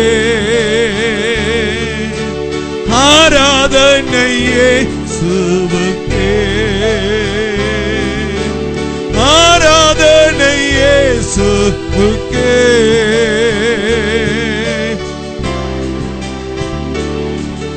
எல்லாரும் எல்லாரும் எல்லாரும். நீ சொன்னால் போதும் செய்வே, நீர் காட்டும் வழியில் நடப்பேன். எஸ் ஆண்டவரே, நீர் என்ன சொன்னாலும் செய்வேன். நீர் நல்லவர். நீர் சொன்னால் போதும் செய்வேன், நீர் காட்டும் வழியில் நடப்பேன். ஆண்டவரே, நான் அந்த ஐஸ்வர்யனை போல இருக்க மாட்டேன். கடலின் மேல் நடந்திட்டவும் அற்புத பாதங்கள் எனக்கு முன்னே செல்வதால் எனக்கில்லை கவலை. கடலின் மேல் நடந்திட்டவும் அற்புத பாதங்கள் எனக்கு முன்னே செல்வதால் எனக்கில்லை கவலை. காற்றையும் கடலையும் அதட்டியவும் அற்புத வார்த்தைகள் எந்த துணையாய் நிற்பதால் எனக்கேது கவலை. ஆராதனை இயேசுவுக்கு. ஆராதிப்போம், அவரை புரிந்து கொள்வோம். ஹல்லேலூயா. அவர் நல்லதையே சொல்வார். ஆராதனை இயேசுவுக்கே, ஆராதனை இயேசுவுக்கே, ஆராதனை இயேசுவுக்கே, ஆராதனை இயேசுவுக்கே. சொல்லுவோம் ஆண்டவரை பார்த்து. நீ சொன்னால் போதும் செய்வே, நீர் காட்டும் வழிய நடப்பே, உம் பாதம் ஒன்று இடிப்பே, என் அன்பு இயேசுவே. நீர் சொன்னால் போதும் செய்வே, நீர் காட்டும் வழிய நடப்பே, உம் பாதம் ஒன்றே பிடிப்பே, என் அன்பு இயேசுவே. சொல்லுங்க ஆண்டவரே, எனக்கு நித்திய ஜீவன் வேணும். நான் எதை விடணும்? நீர் எதை விடணும் சொல்லுங்க ஆண்டவரே. நான் அதை விடுறதுக்கு ஆயத்தமா இருக்கிறேன். காரணம், நான் அதை விடுவதற்கு ஒரே ஒரு காரணம், என் ஐஸ்வர்யத்தினால், என் முயற்சியினால், என் படிப்பினால், என் திறமையினால், என் குடும்பத்தினால் நான் அதை சம்பாதிக்க முடியாது. நீர் ஒருவர் மாத்திரம்தான் அதை கொடுக்க கூடியவர். ஆண்டவரே, ஆண்டவரே, நீர் நல்லவர் நீர் என்று நான் ஆராதனைக்கு மாத்திரமல்ல, உம்மை நான் புரிந்து கொள்ளுகிறேன். நன்மையை மட்டுமே நீர் எனக்கு சொல்லுவீர். ஒன்றை விட சொல்லுகிறீர் என்றால் அதிலும் ஒரு நன்மை உண்டு ஆண்டவரே. ஒரு காரியத்தை செய்ய சொல்லுகிறீர் என்றால் நான் உம்மை புரிந்து கொள்ளுகிறேன். ஆண்டவரே, நீ நல்லவர், நன்மையானதையே எனக்கு செய்கிறவர். ஹல்லேலூயா, ஹல்லேலூயா. ஆராதிக்கிறது மட்டும் அது எளிது. ஆனா ஆண்டவரை புரிந்து கொள்ளணும், ஆண்டவரை புரிந்து கொள்ளணும். கர்த்தர் நம்மோடு கூட பேசும்போது ஆண்டவரை புரிந்து கொள்ளணும். புரிந்து கொள்ளலன்னு சொன்னா, புரிந்து கொள்ளலன்னு சொன்னா எவ்வளவுதான் ஆராதிக்கிறவர்களாக இருந்தாலும் நித்திய ஜீவனை சுதந்தரித்துக் கொள்ள முடியாது. எவ்வளவுதான் ஆராதித்தாலும் நித்திய ஜீவனை சுதந்தரித்துக் கொள்ள முடியாது. வசனத்தை கேட்டிருக்கிறோம். சொல்லுங்க ஆண்டவரே, நித்திய ஜீவனை சுதந்தரிப்பதற்கு நல்லவராகிய நீர் எதை சொன்னாலும் நான் அதை செய்வேன். காரணம், உம்மை குறிச்சு எனக்கு தெரியும் ஆண்டவரே. ஒரே ஒரு காரியத்தை மட்டும் புரிந்தவர்களா இந்த இடத்துல இருந்து போங்க. அவர் பாட்டுல மாத்திரம் நல்லவர் அல்ல, அவர் நல்லவரே, அவர் நல்லவரே. அவர் பாட்டுல மாத்திரம், ஆராதனைக்கு மாத்திரம் அவர் நல்லவர் அல்ல. அவர் உன் வாழ்க்கையில எதை சொன்னாலும் நல்லதா தான் இருக்கும். அவர் உனக்கு எதை போதித்தாலும் நல்லதா தான் இருக்கும். எதை உன்னோடு சேர்த்து கொள்ள சொன்னாலும் அது நல்லதா தான் இருக்கும். எதை விட்டுவிட சொன்னாலும் அது நல்லதா தான் இருக்கும். கர்த்தர் நம்மோடு கூட பேசின வார்த்தைகளுக்காக நம்ம எல்லாரும் கர்த்தரை மகிமைப்படுத்துவோம். எல்லாரும் கர்த்தரை மகிமைப்படுத்துவோம். ஆண்டவரே, உமக்கு ஸ்தோத்திரம். என் வாழ்க்கையில தாழ்மையை தாங்க, தாழ்மையை தாங்க ஆண்டவரே. ஆண்டவரே, நான் பூமியில உப்பா இருக்க கூடாதபடிக்கு தடையா இருப்பது என்னுடைய தாழ்மை இல்லாத நிலைமை. அந்த நிலைமையை நீர் மாற்றுங்க ஆண்டவரே. ஹல்லேலூயா, ஹல்லேலூயா, ஹல்லேலூயா. ஸ்தோத்திரம், ஸ்தோத்திரம் ஆண்டவரே. எங்களை அன்பாய் நேசிக்கிற எங்கள் பரலோகத்தின் பிதாவே, எங்கள் பரிசுத்தமான நல்ல தகப்பனே, இந்த அருமையான நேரத்துக்காக நாங்கள் உம்மை ஸ்தோத்தரிக்கிறோம். இப்பொழுதும் உம்முடைய வசனத்தை நாங்கள் கேட்டோம். கேட்ட வசனத்தை எங்களுக்கு ஆசீர்வதித்து தாரும் ஆண்டவரே.